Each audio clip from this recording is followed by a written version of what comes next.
Gourou, Nini, Nanou, Biron, tous ces anciens, à cette époque-là, il y avait du sérieux.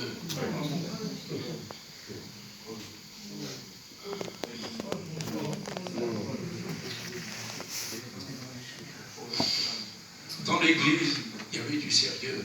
Il semblerait que c'est peut-être mes yeux qui ont vu ça. Je demande pardon à Dieu si c'est mes yeux qui l'ont vu.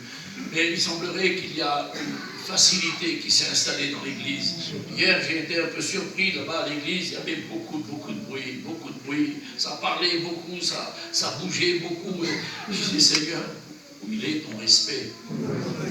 Tu dis dans ta parole, ne déplacez pas les bornes anciennes. Les bornes anciennes, c'est les commandements que nous avons reçus par nos anciens. Alors je ne critique pas les jeunes pasteurs, que Dieu les bénisse et que Dieu les fasse grandir, mais ils manquent d'autorité. La Bible dit manque de connaissance, on peut périr. Vous savez, un petit garçon, quand il a fait du mal, on dit si tu recommences, tu vas être grondé. Hein? Ben, il recommence après. Hein? Et si on lui tire l'oreille, et si on le gronde fortement, comme ça se doit faire,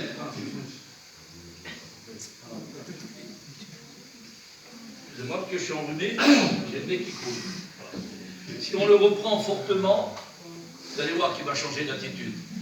Et ce qui manque dans nos églises, partout ailleurs, parce que je fais beaucoup d'églises et c'est pas pareil. Aujourd'hui, on est arrivé dans un siècle moderne, et dans ce siècle moderne, il y a une largesse dans l'église qu'elle ne doit pas exister. Ma seule raison de vivre, le frère a chanté, c'est de te louer. C'est ma raison de vivre, c'est de t'adorer. C'est ma raison de vivre, de faire ta volonté. On est passé des ténèbres à la lumière, on est passé de la mort à la vie. On n'a plus le droit de revenir en arrière, on n'a plus le droit de prendre ce qu'on a laissé, faire comme le chien qui a retourné à son vomi.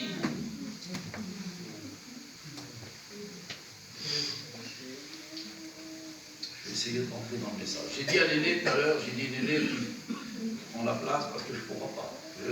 Je suis bouleversé dans mon cœur de la visite de l'ennemi qui m'a troublé, il m'a vidé le cerveau hier.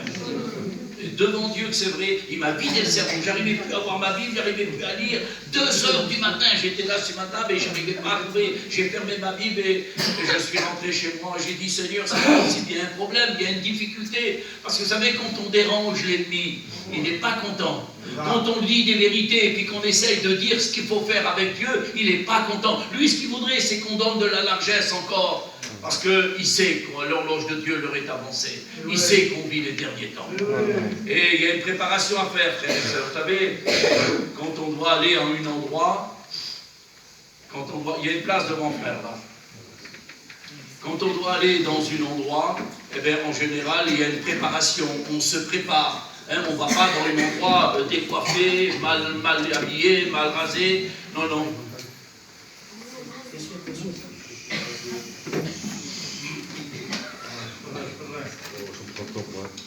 Il y a une préparation, on doit se préparer. Eh bien, dans l'avènement du Fils de l'homme, il y a aussi une préparation. On doit se préparer parce que nous savons que nous allons partir très bientôt.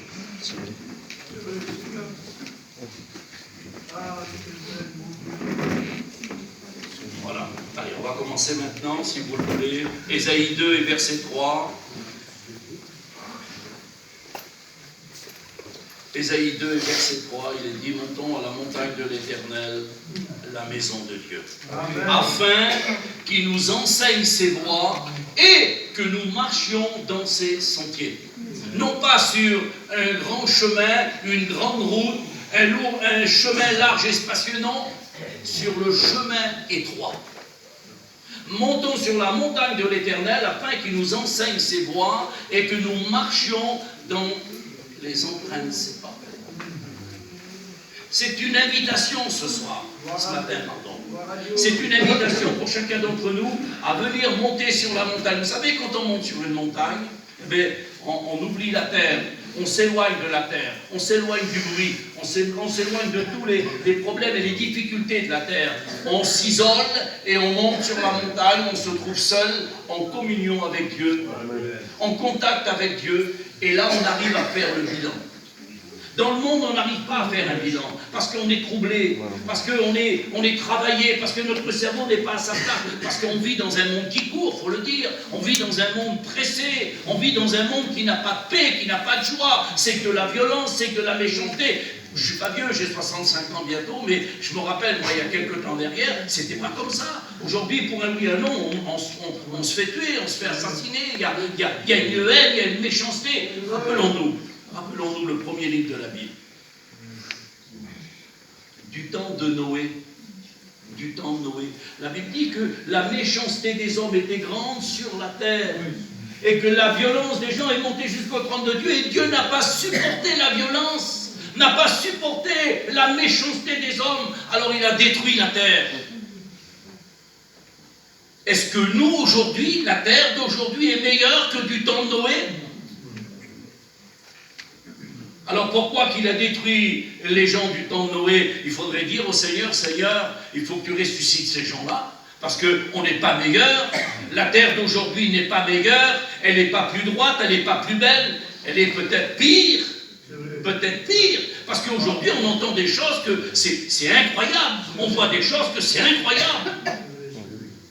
Même dans la vie de l'Église, on entend des choses et on voit des choses. Moi, ça me trouble, ça me fatigue de voir ces choses.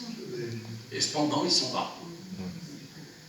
Alors l'invitation, c'est de monter sur la montagne de l'Éternel. Puis un jour, je suis oppressé, je suis vraiment pas bien. Un jour, j'avais acheté une petite voiture. Et puis comme c'est ma femme qui travaille, moi je ne travaille pas, je reste chez moi, je lis ma Bible. Et puis ma femme était partie au travail et puis elle a passé sur une petite route où il y avait des travaux, puis il y a une barrière qui était tombée par terre, une pancarte, puis en passant, la pancarte s'est retournée sous la voiture et elle m'a percé le pot d'échappement. C'est une petite image qui m'est venue et je l'ai dit ce matin. Et puis ma voiture, eh bien, on aurait dit une voiture de compétition. Donc c'était une toute petite voiture, elle ne marchait pas bien. Alors on n'est pas vite, quoi, je veux dire. Mais quand elle venait, on l'entendait de loin là-bas. Et alors, j'allais être embêté par la police parce qu'il fallait que je fasse quelque chose. Alors on a emmené la voiture au garage. Enfin, je l'ai emmené, ma voiture au garage. Puis le gars Joe, ben, il a regardé. Il a dit, ah, moi, monsieur, je ne sais pas où c'est qu'il a été percé. Si c'est percé à la pipe, ça va coûter plus cher. Si c'est coûté au pont, ben, ça va peut-être coûter un peu moins cher. Ben, il a monté sur le pont, la voiture. Et quand la voiture elle a été sur le pont, on a pu découvrir l'anomalie. Quand la voiture était en bas, on ne voyait pas l'anomalie. Il a fallu qu'elle monte sur le pont. Puis quand elle a monté sur le pont, j'en ai profité, moi. Je suis venu sous le pont, j'ai regardé le dessous de ma voiture, et puis j'ai vu qu'il y avait... Ça avait été abîmé, non seulement pour l'échappement qui avait été percé, il faisait du bruit, mais le reste, il y avait des petits coups par-ci par-là, elle a roulé en dessous, là, tant qu'à... Il semblerait que ce matin, Dieu nous demande de faire un contrôle. Si nous sommes montés sur cette montagne, c'est pour faire un contrôle. Pour faire un examen de notre vie. Pour faire un bilan. Vous savez, quand l'apôtre Paul il est tombé sur le chemin de Damas, on dit qu'il est tombé aveugle. Non, il n'était pas aveugle. Ses yeux se sont tournés à l'envers. Ses yeux se sont tournés à l'envers. Et il a vu l'intérieur de sa vie. Il a vu qu'il faisait du mal à l'Église. Il a vu qu'il persécutait l'Église. Alors c'est pour ça que plus tard il dit, quand je voulais faire le bien, je faisais le mal que je ne voulais pas faire. Je reconnais par là qu'il y avait une loi en moi qui me condamnait, cette loi en moi qui me montrait des choses qu'il ne fallait pas voir. Mais si on est sur cette montagne, c'est justement pour faire un bilan de notre vie. Et puis, non pas essayer de sauver les apparences, mais d'être vrai. D'être vrai. Faire un prix, un partage. Seigneur, ça c'est pas bon, je vais essayer de l'enlever. Ça c'est pas bon, Seigneur. Moi j'ai parlé des anciens là parce que je me rappelle, il y avait du respect, c'était vrai. Bon, aujourd'hui c'est encore, mais l'évolution, elle rend la liberté, la légèreté de l'Église. Parce que l'évolution, c'est important. Aujourd'hui, moi je me rappelle, à l'époque, on n'est pas portable, on n'est pas de... Maintenant, tout le monde a ses portables, là, ça passe sur YouTube, ça passe là-bas. On vit dans le siècle moderne, on s'y adapte au siècle moderne. Mais dans la vie chrétienne, il n'y a pas de siècle moderne. La Bible dit que l'Église est toujours la même. Elle est sans ride, elle ne vieillit pas. L'Église doit être sans ride et sans tache. Si notre corps vieillit, l'Église ne vieillit pas. C'est pour ça qu'il faut faire attention. Alors, quand on roule avec sa voiture, et puis qu'on voit le petit témoin qui s'allume, un petit témoin qui fait ça, ça veut dire que les plaquettes des freins sont usées. Ben, il faut arrêter, puis il faut changer les plaquettes des freins. C'est simple, hein? Il faut les changer. Pourquoi? Ben parce que si un jour il y a une voiture qui passe, ou s'il y a un stop ou un feu rouge, on ne pourrait pas freiner. Puis aujourd'hui, il y a plein de gens qui n'ont plus de frein. Il y a plein de gens qui se laissent couler. Et puis quand on s'aperçoit, quelque temps auparavant, on se dit, si j'avais eu des bonnes plaquettes, j'aurais pu freiner. Bon, on ne va pas tout énumérer, mais David, il aurait dû freiner quand il a vu Beersheba. Samson, quand il a vu Dalila, il aurait dû freiner.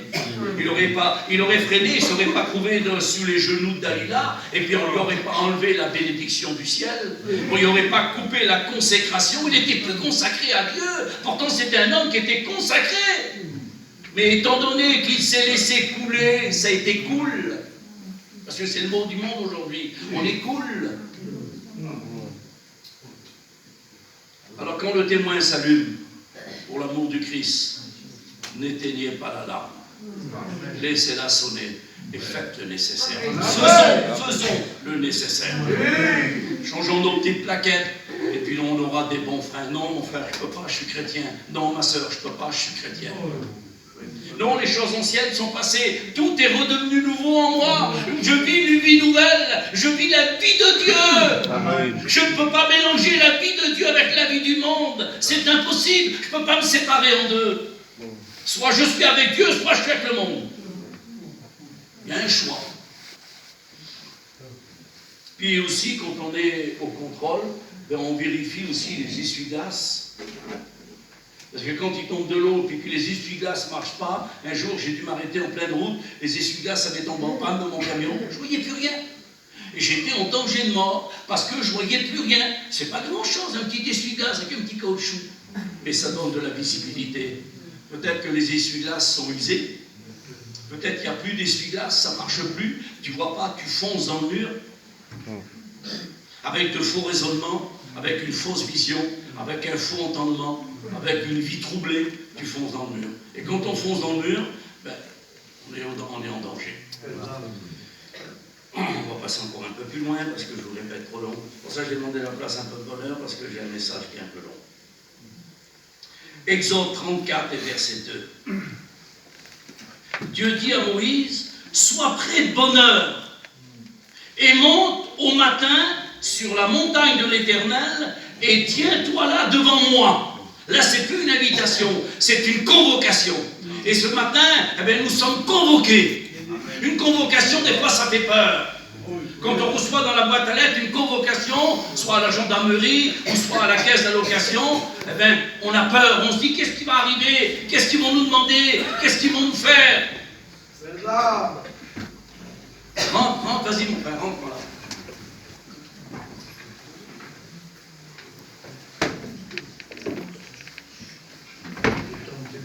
Une convocation, c'est pour une mise en place, c'est une mise en la règle.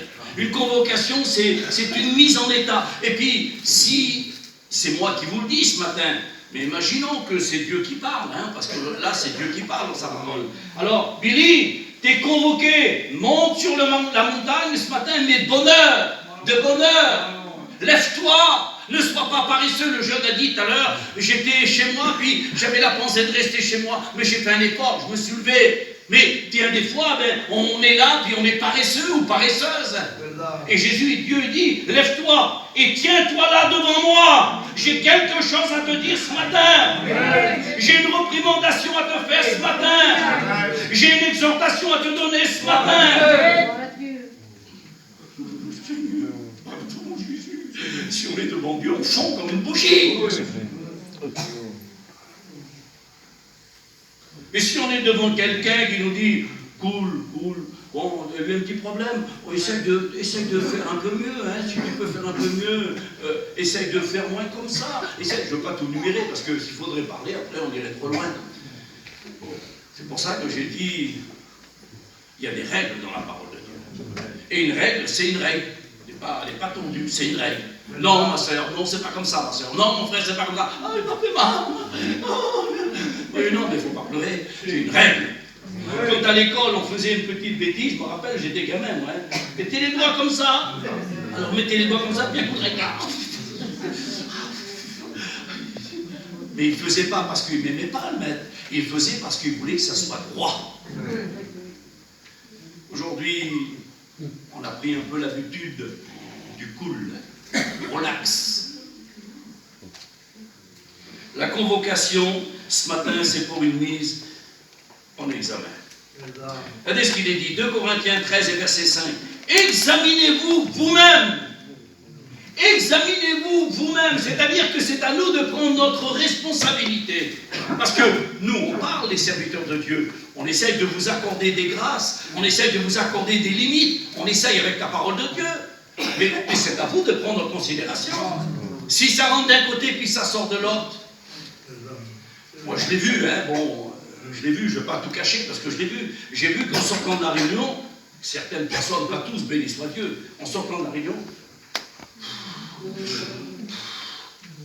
il s'est retenu, il n'en peut plus, il va éclater parce qu'il veut vite tout de suite rallumer sa cigarette. Ou alors, ah, j'ai encore le temps, il est encore pas tard, j'ai encore le temps d'aller faire mon petit jeu. Madame, vite, donnez-moi, mettez-moi le 6, le 8, le 2, le 4, vite, en vitesse, parce que je suis attiré, parce que je voudrais avoir encore un peu plus.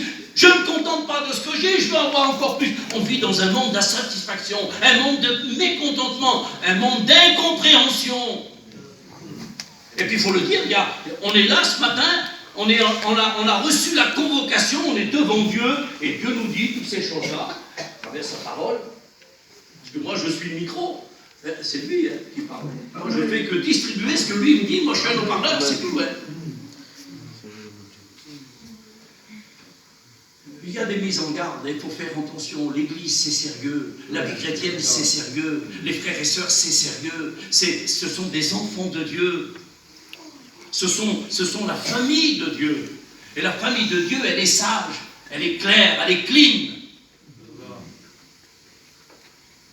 Examinez-vous vous-même. Puis Élie, un jour, il a convoqué le peuple parce que le peuple, il était un peu comme nous, les gitans. Alors, je me mets dans l'eau avec vous, hein, on est ensemble. Et puis Élie regardait, et puis Élie, c'était un ancien. Et puis Élie, il a dit, ça va pas, frères et sœurs. Ça ne va pas ce que vous faites là. Comment vous vivez là? Vous vivez, on ne sait pas reconnaître le chrétien avec le non-chrétien. On ne sait pas reconnaître les gens, on ne sait pas les reconnaître maintenant parce qu'ils font tous pareil. Il y a eu les fêtes qu'on passait là. Certainement qu'il y en a qui ont passé les bornes. Certainement qu'il y en a qui ont passé le fil. Alors je ne veux pas rentrer dans les détails, mais si on a passé le fil, ben on a une convocation ce matin. Quand on grille un feu rouge, quand on grille les gendarmes qui sont là, il y a une convocation. Mettez-vous sur le bord, monsieur, là. Vous avez grillé un peu la bande, vous avez marché un petit peu sur la bande. Vous ne l'avez pas grillé complètement, mais vous l'avez chevauché. Alors mettez-vous là, vous allez avoir une contrevention. Puis la contrevention, ce matin, il faut l'accepter.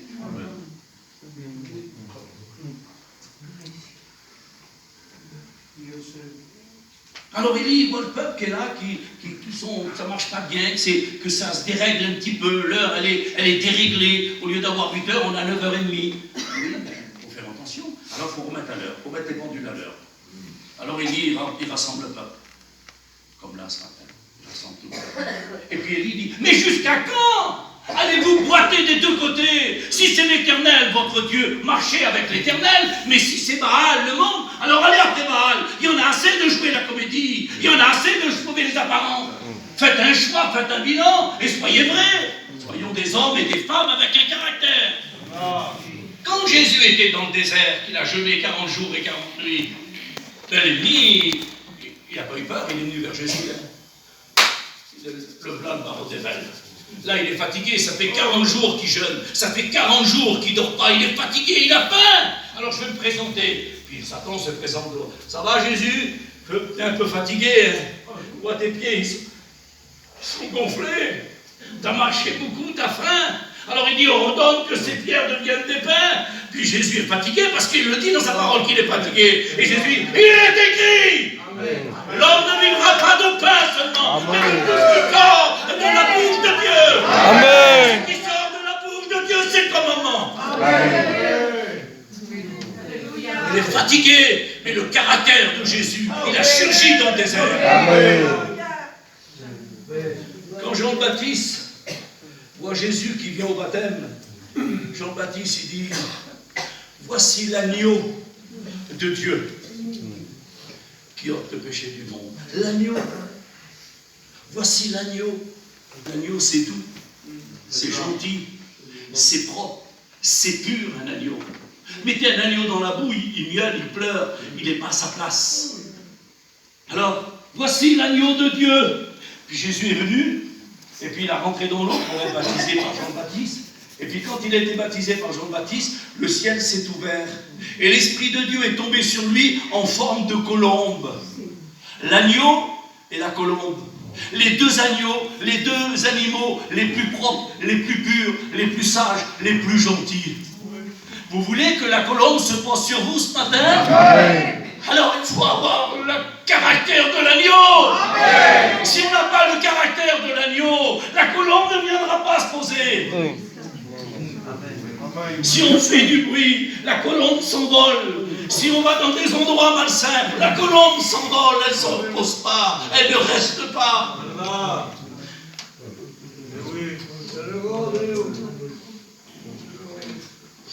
Jusqu'à quand allez-vous boiter des deux côtés? Mais c'en est assez, Seigneur. On arrive au but, on arrive au but. Paul dit, j'ai achevé ma course. Désormais, la couronne de vie m'est réservée, mais parce qu'il est arrivé au but, et puis qu'il a toujours tenu son but, il a toujours tenu sa route, il a toujours... Comment, Seigneur, comment tu fais, Paul, pour avoir cette bonne conscience? Parce que notre conscience, elle nous accuse, et ce matin, j'en suis sûr, ta conscience nous accuse, elle t'accuse à moi. Amen. Comment t'as fait, Paul, pour ne pas être accusé par ta conscience? Ben, il dit, Billy, je l'ai voulu. J'ai tout fait pour ne pas être accusé par ma conscience.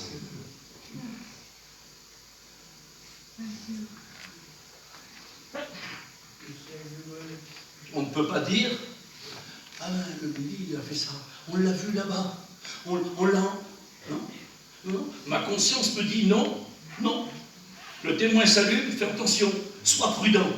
Sois prudent, tu es un chrétien, tu es un enfant de Dieu. Ne te mélange pas avec le monde. Si on prend un tricot rouge et un tricot blanc, ou une chemise rouge et une chemise blanche, je m'adresse aux sœurs qui font de la machine à laver, et je les mets dans la machine à laver, les deux morceaux, et je les lave, qu'est-ce qui va se passer, les sœurs? Dites-le. Ça va déteindre. Le maillot blanc va prendre le rouge et il va être un petit peu rosâtre. Il y en a qui tournent dans la machine à laver avec le monde et ils sont devenus rosâtres. Ils ont l'odeur du monde. Ils n'ont plus cette facilité de plaire à Dieu. Ils sont devenus rosâtres. Soyons vrais ce matin. C'est vrai, mais soyons vrais, soyons vrais. On a une convocation sur la montagne de l'Éternel et Dieu dit, tiens-toi là en face de moi. Tiens-toi devant moi, ne tourne pas le dos, n'aie pas peur. Tiens-toi là, sois un homme, sois une femme. Et reconnais, regarde tes pas dans la vallée. Regarde, t'as laissé des traces.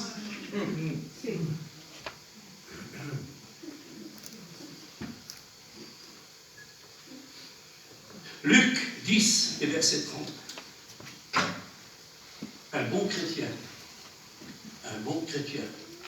Et lui, il décide de descendre. Il ne monte pas, lui. Il ne veut pas monter. Non, il descend. Il a décidé de descendre. Descendre à Jéricho, le monde.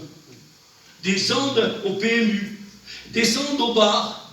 Descendre dans la petite rue derrière pour fumer sa petite cigarette. Il descend. Puis quand il descend, l'ennemi, il est là, lui. L'ennemi, il n'aime pas les chrétiens. Moi, il m'a troublé. Ma compagne, elle est là. Ce matin, et je vous le dis, mon Dieu, j'ai été bouleversé, toute la nuit j'ai été bouleversé, parce qu'il est venu m'attaquer dans mes pensées, il m'a vidé mon cerveau, je ne voyais plus ma Bible, je n'ai pas pu faire le message hier soir, il a fallu me lever de bonne heure ce matin pour écrire ce que je vous dis ce matin. La Bible dit qu'il est comme un lion rougissant, il cherche qui il va dévorer. Un lion, c'est méchant. Il cherche qui il va dévorer, puis quand il va arriver cet homme, la Bible dit qu'il va l'attaquer. Il va l'attaquer, il va lui mettre des coups, et il va lui prendre tout ce qu'il possède. C'est marqué comme ça, l'évangile de Luc 10, 30. C'est marqué comme ça. Il va lui prendre tout ce qu'il possède. Et moi j'ai regardé, je dis, Seigneur, qu'est-ce qu'il a bien pu y prendre à l'époque? Les gens n'avaient pas grand-chose, ils avaient des sandales, ils avaient une grande tunique. Qu'est-ce qu'ils ont bien pu y prendre? Ah, ils ont peut-être pris ces 20 euros. Il avait 20 euros dans la poche. Ils ont peut-être pris les 20 euros. Mais ça ne l'intéresse pas, l'ennemi, les 20 euros. Toutes les banques sont à lui. Un jour, il a dit à Jésus, Jésus, si tu te prosternes devant moi, là, et si tu m'adores, je te donne tous ces joyaux qui m'appartiennent. C'est la terre, hein. Il fait signe à la terre, là. Il dit, je te donne tous ces joyaux qui m'appartiennent. Tous les banques, tout l'or, c'est toi, lui. C'est pour ça qu'avec ça, il s'en sert pour faire des catastrophes. Je ne vais pas aller trop loin. Cet homme-là, il descend, il est par terre, à demi-mort, il a été attaqué. Il est blessé, on lui a fait du mal, et on lui a tout pris.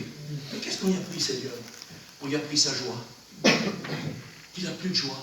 Avant, il était content, il était joyeux. À l'époque de Pitou, Gourou, Biron, tout, Nini, à cette époque-là, il était dans la joie. C'était bien, c'était l'évangile qui pénétrait dans nos cœurs. C'était la naissance de l'évangile. Puis, on était bien. Aujourd'hui, avec le temps, on a laissé un petit peu, on est devenu cool.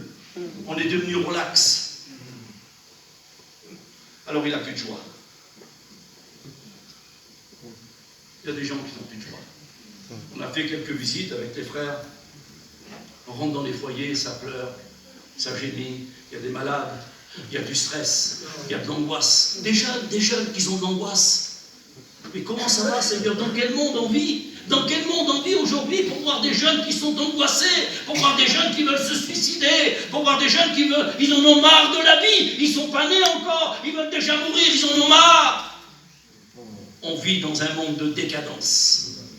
C'est pour ça qu'il faut se tenir sur la montagne devant Dieu. Amen. Tiens-toi là devant moi, ce matin, bonheur. C'est-à-dire que tu n'as pas été nulle part, c'est bonheur le matin. Tiens-toi là devant moi, j'ai une conférence à faire. Parce qu'on y a pris encore. On y a pris son temps.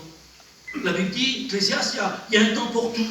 Un temps pour lire, un temps pour prier, il y a un temps pour travailler, il y a un temps pour manger, il y a un temps pour dormir, il y a un temps pour tout. Moi, je me rappelle, je lisais ma Bible et puis j'étais tout seul chez moi, assis sur mon petit canapé. Puis je lisais un texte et puis d'un seul coup, sans le vouloir, les larmes coulaient le long de mes joues. Puis j'étais béni parce que c'est la parole de Dieu qui nourrit mon âme. Mais l'ennemi qui m'a attaqué m'a volé mon temps. Alors j'ai plus de temps pour lire. Il m'a donné du temps pour moi.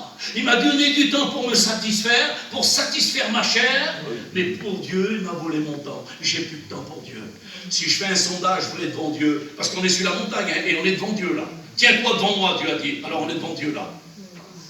Combien de temps tu pries par la journée? Est-ce que tu penses à Dieu dans la journée? Est-ce que tu lis ta Bible? Est-ce que tu donnes un temps à Dieu? Parce que Dieu, il a un temps, on lit un temps à Dieu. Vous êtes devant Dieu, où il est? On se lève le matin, on fait nos affaires, on court un peu, très bonheur. S'il y a une dame qui dit, monsieur, ça m'intéresse votre marchandise, ça m'intéresse votre travail, venez à 7h parce que mon mari emmène les petits à l'école. On sera à 6h30. Et à l'heure de la réunion, on vient en retard. Pas normal, Seigneur. On y a pris sa joie, on y a pris son temps. Et puis, il y a d'autres choses. On ne va pas aller trop loin. La Bible dit qu'un sacrificateur qui fortuitement descendait par le même chemin, l'ayant vu, passe à outre. Sacrificateur, c'est le représentant de la loi de Dieu, c'est un pasteur. Il voit cet homme par terre à demi-mort, il reconnaît l'homme. Mon frère, viens m'aider, j'ai été attaqué, regarde, je sais, je suis blessé, viens m'aider, s'il te plaît. La Bible dit qu'il a une image de sacrificateur, mais il n'a pas d'amour. Il n'a pas d'amour. Il n'a pas d'amour pour l'Église. Il n'a pas d'amour pour ses frères et sœurs. Il n'a pas d'amour pour les âmes blessées. Ah, c'est vrai qu'il se tient derrière le micro. C'est vrai qu'il parle. C'est vrai qu'il essaye d'éblouir, d'épater la galerie. Il n'a pas d'amour. Combien il y en a?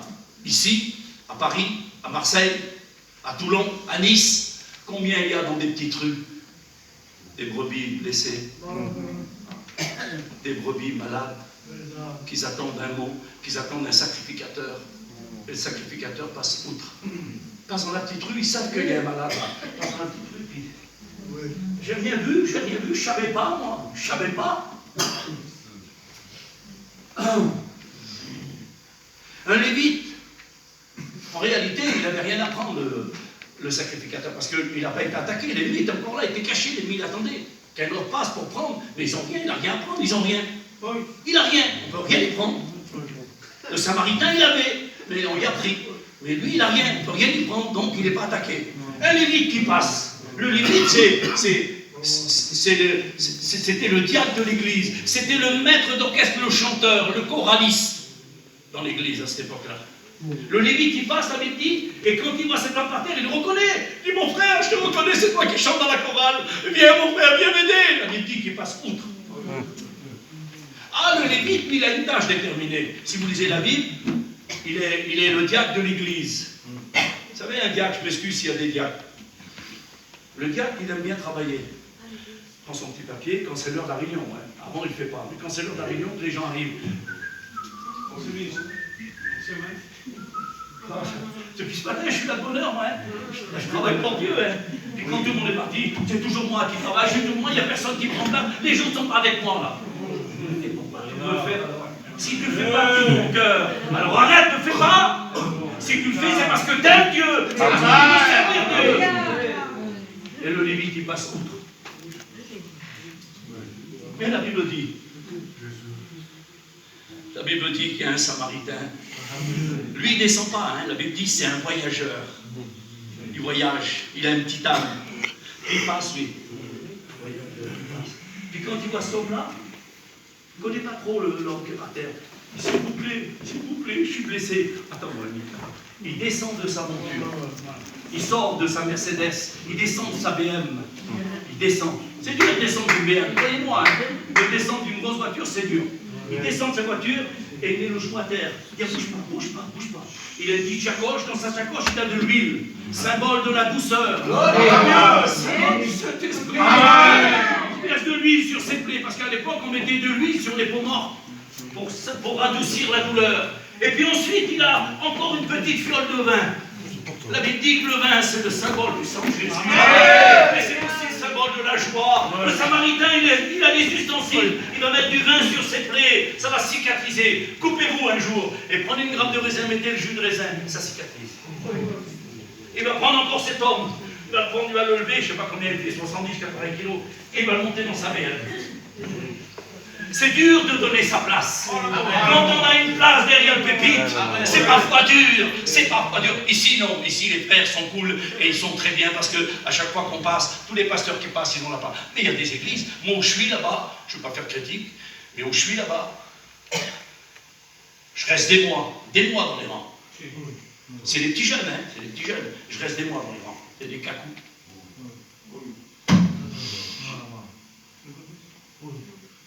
C'est dur de donner sa place. Le Samaritain, lui, il n'a pas regardé. Il a pris cet homme, il l'a mis sur son petit âne et il l'a emmené dans une hôtellerie. Et puis il a dit à l'hôtellerie, voilà, je te blinde l'argent et ce que tu auras dépensé de plus, je te le donnerai à mon retour.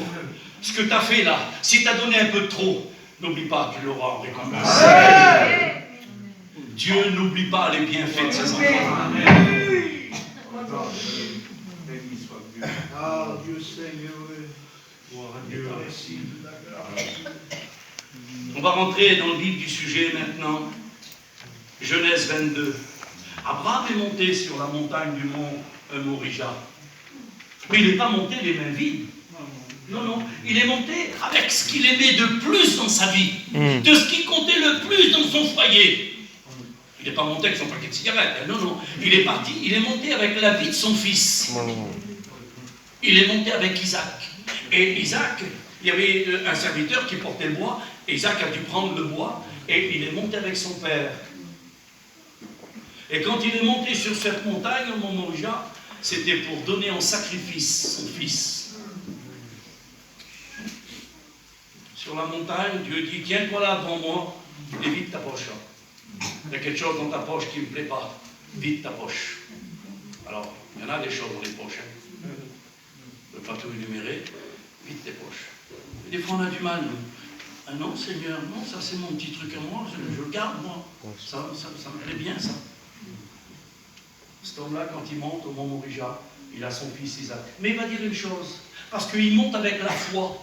La foi nous fait voir des choses qui n'existent pas. Elle nous fait croire des choses qui ne sont pas là, comme si elles y étaient. Il va dire à son serviteur, attends-nous là, on revient. Mais il ne peut pas revenir, il va tuer son fils. Il va égorger son fils sur le sacrifice. Mais la foi, il dit à lui, tu vas redescendre. Même si ton fils, tu l'as tué, je vais le ressusciter. Parce que ça, c'est la foi.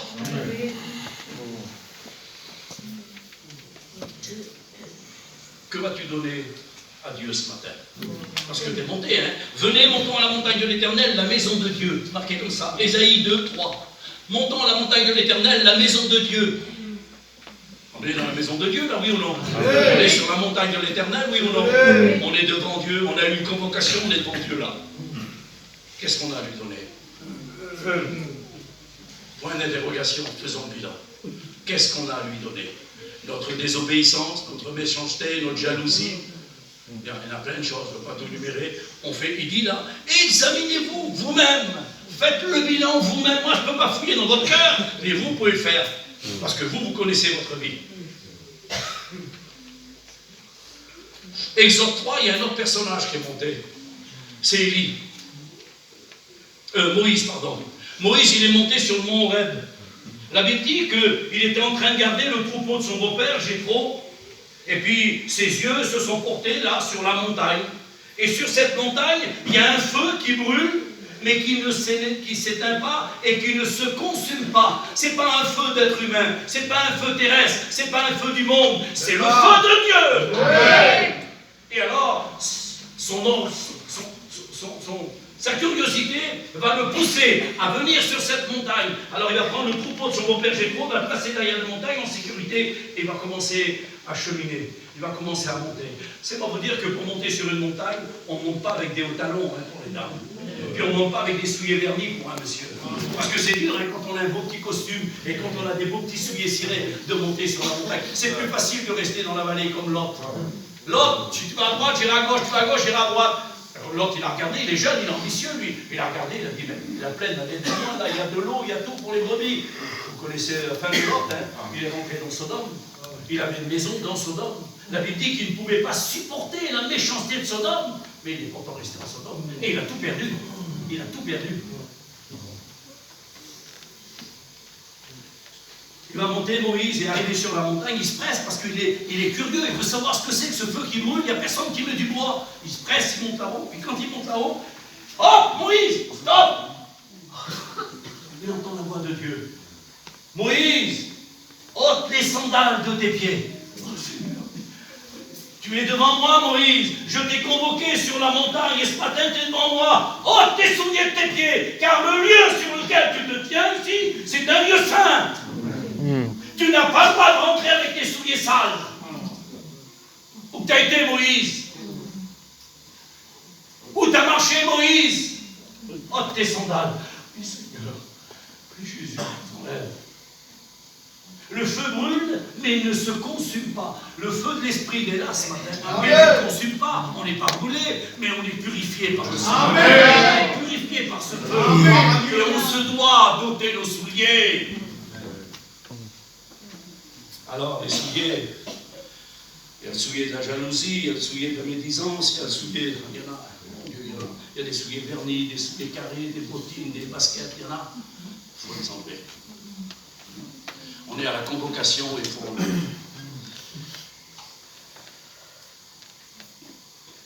Je suis obligé de lire ce petit texte. Ecclésiaste 4, 17. J'ai marqué là, Ecclésiaste 4, 17.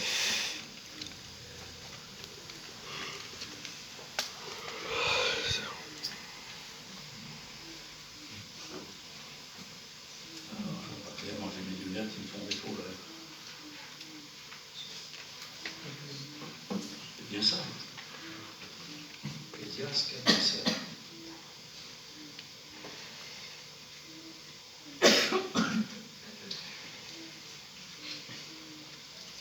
Veille sur ton pied lorsque tu rentres dans la maison de Dieu.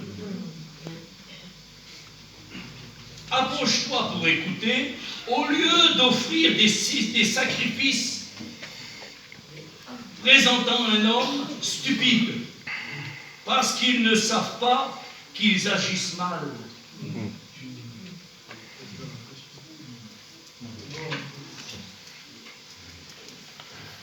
Tu vas où, ma soeur? Je vais à l'église. Puis arrivé à l'église, ou frère, tu vas où, frère? Je vais à l'église. Puis là, il s'installe. Seigneur, Je te rends gloire et grâce. Et je te dis merci parce que ma vie te sert. Où c'est que tu me sers, toi, frère? C'est quand tu m'as servi. C'est pas là-bas quand tu m'as servi, hein. Tu n'étais pas dans un endroit qu'il fallait. Puis toi, ma soeur, quand tu vas bavarder là-bas, quand tu viens rapporter, tu fais des rapports, c'est pas là que tu me sers.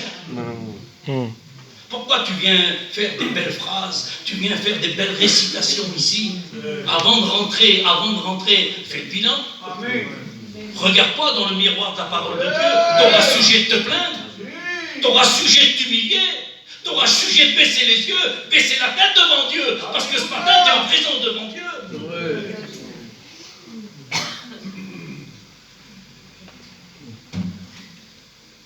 AG 1:7.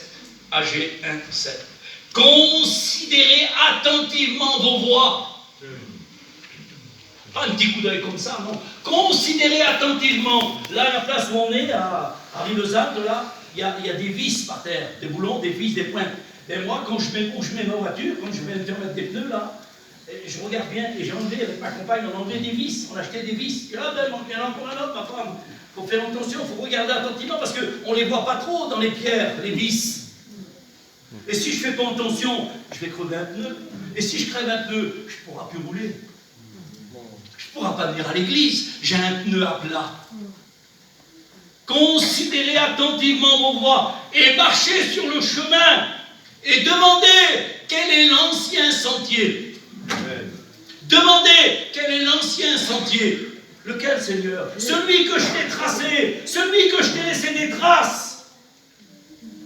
Tu n'as pas grand-chose à faire, tu n'as pas regardé les plancards, tu n'as qu'à suivre simplement mes traces. Tu mets tes pieds dans les empreintes des pieds et tu viendras jusqu'à moi. Amen. Mais seulement la vie chrétienne, elle est dure. On n'a pas le droit de jouer, on n'a pas le droit de fumer, on n'a pas le droit de danser, on n'a pas le droit. Il y a plein de choses qu'on n'a pas le droit. Alors c'est dur.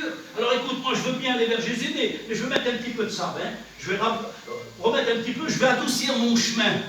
Et quand on a adouci son chemin, on arrive là, on dit, Seigneur, où c'est qui sont les traces là? C'est pas vrai, pourtant jusqu'à là j'ai arrivé, mais là je ne vois plus les traces. Qu'est-ce qu'il faut faire? Mets-toi chaud, Billy, puis enlève le sable. Enlève le sable, tu verras les traces de Jésus. Tu vas retrouver ton chemin. Amen. Si tu l'as perdu, ton chemin, si tu as perdu cette conscience, tu vas la retrouver, mais il faut te mettre à genoux. C'est à genoux qu'on retrouve. C'est à genoux qu'on aplanit le chemin. J'arrête là. Tu es grand, Seigneur Dieu, tu es grand.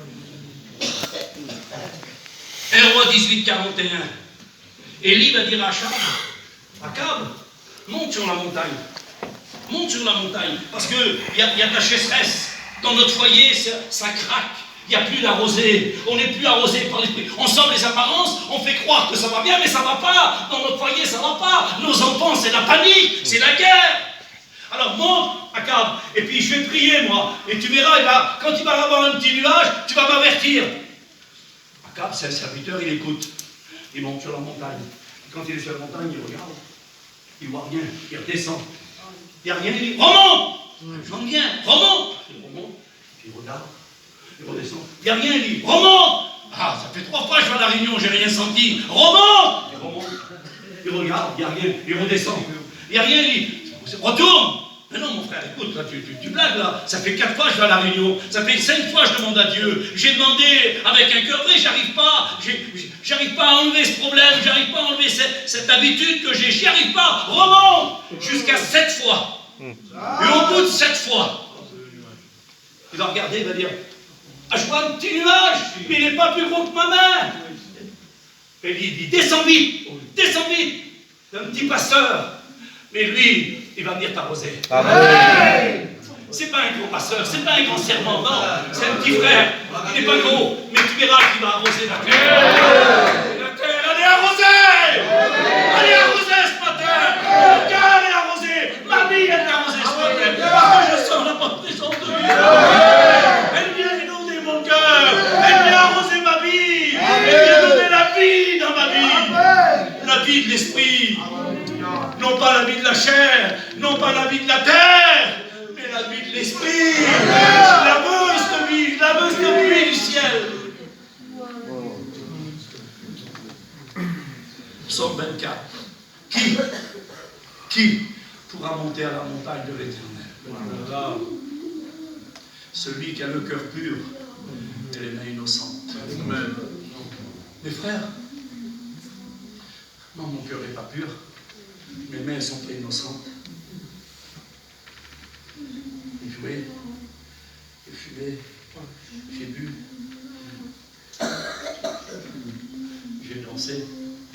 Ah, je ne suis pas pur. Si, si. Ce matin, si tu demandes pardon à Dieu, tu es pur. Amen. Si tu demandes pardon à Dieu ce matin, il est là. Tu as une convocation et il te demande justement de reconnaître, de faire le bilan.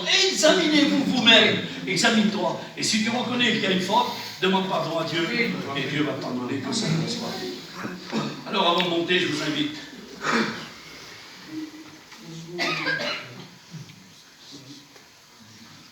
Je vous invite à descendre. Non pas à Jéricho dans le monde. Parce que Jéricho, on se fait attaquer. Il ne faut pas descendre. Il faut descendre dans la maison du potier. Et la Bible dit là, le potier faisait un tour, il faisait un vase, il était sur son tour. Et puis le vase qu'il avait fait là, il n'avait pas réussi. Il était bon pourtant, mais il n'avait pas réussi. Il y avait des scorites, il y avait des petits problèmes sur le vase. Et là, la Bible dit que le potier va prendre le vase, il va faire ça avec la pâte. Oh, ça fait moche, Seigneur. Tu es en train de me faire mal, tu es en train de découvrir ma vie, tu dévoiles ma vie ce matin. Alors il a pris la pâte, il l'a modelée, et avec la même pâte, il fait un vase d'honneur. Capable de recevoir la bénédiction.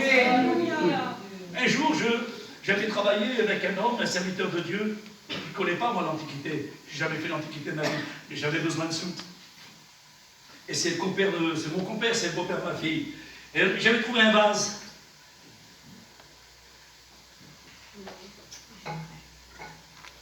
D'un grenier.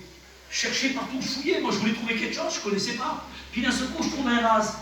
J'ai Pélone, c'est un serviteur de Dieu, c'est mon copain. J'ai trouvé un vase. C'est un gars, il est signé là. Attends, il dit attends. Il prend le vase, Pélone. Ça, il est plein de poussière. Ah oui. Il a une signature. N'oubliez pas, hein, on a été signé par le sang d'agneau. On porte une signature. On n'est pas des gens du dehors, hein, on est des gens du dedans. On a été signé par le sang de Jésus. Ah, c'est vrai, on est plein de poussière. C'est vrai. Et j'étais là, j'étais content, je dis Seigneur, on a trouvé la solution maintenant. Mais attends, on lève ce qu'il y a dedans. On lève la cigarette, on lève le mensonge, on lève la jalousie, on lève les impuretés, on lève la chair, il y a plein de chair, on lève la chair, parce que la chair elle a des désirs contraires, on lève-le. Et puis dans ce vase-là, je vais verser ce matin la pluie de l'arrière-saison. Je vais verser ce matin, je vais remplir ce vase de mon eau qui descend du ciel. Bébé, il y a des vases, je fais du dégât, hein. Il y a des vases, il a été cogné. Et puis il a été cogné, puis il y a une petite fissure, du haut en bas.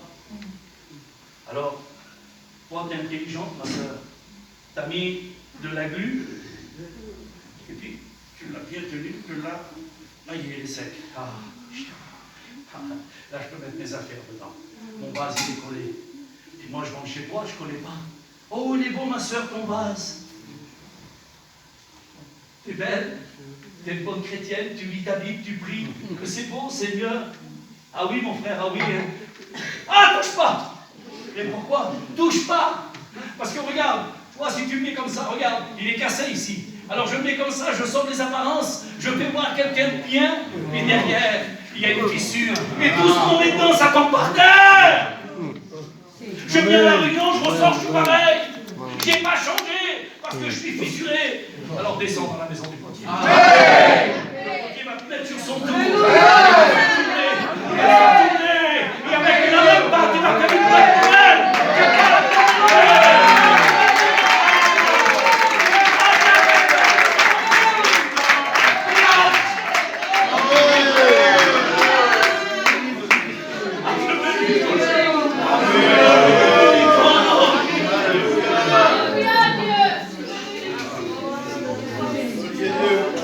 Gloire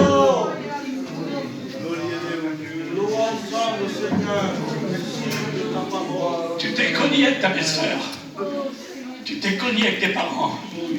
Tu t'es cogné avec ton beau-frère. Il y a une fissure, elle n'est pas réparée. Ce matin, il faut que tu la répares. Amen. Examinez-vous vous-même. Si tu vois qu'il y a une fissure, alors tu vas. Mon frère, je te demande pardon. Je te demande pardon, mon frère. On est des chrétiens. On n'a pas le droit de garder. On n'a pas le droit de humilier son cœur. Mais qui c'est qui a tort? C'est le chrétien. Parce que le chrétien a toujours tort. C'est à lui de s'humilier. C'est la chrétienne, c'est à elle de s'humilier. Tu veux que ton vase soit rempli? Tu veux donner à boire à tes enfants? Parce que tu n'as rien donné à tes enfants. Tout ce que tu reçois ce matin, ça tombe par terre. Tout le long de la route, ça tombe par terre. Tu arrives chez toi, il n'y a plus rien dans le vase. Qu'est-ce que tu veux donner à tes enfants? Qu'est-ce que tu veux donner à ton mari qui n'est pas chrétien? Ton vase est vide. Ton fils, il a soif. Ta fille, elle a soif. Elle voudrait boire de ton eau. Parce que tu lui dis que tu es une chrétienne et que tu es la samaritaine, que tu viens au puits de Dieu et que tu viens puiser de l'eau. Et quand tu rentres chez toi, ton vase, il est vide. T'as rien à donner à tes enfants. Examinez-vous vous-même et soyez vrais avec eux. Et s'il y a lieu de réparation, faites-le. Je bénis. Je te rends Dieu, je suis béni. T'es prié. Priez.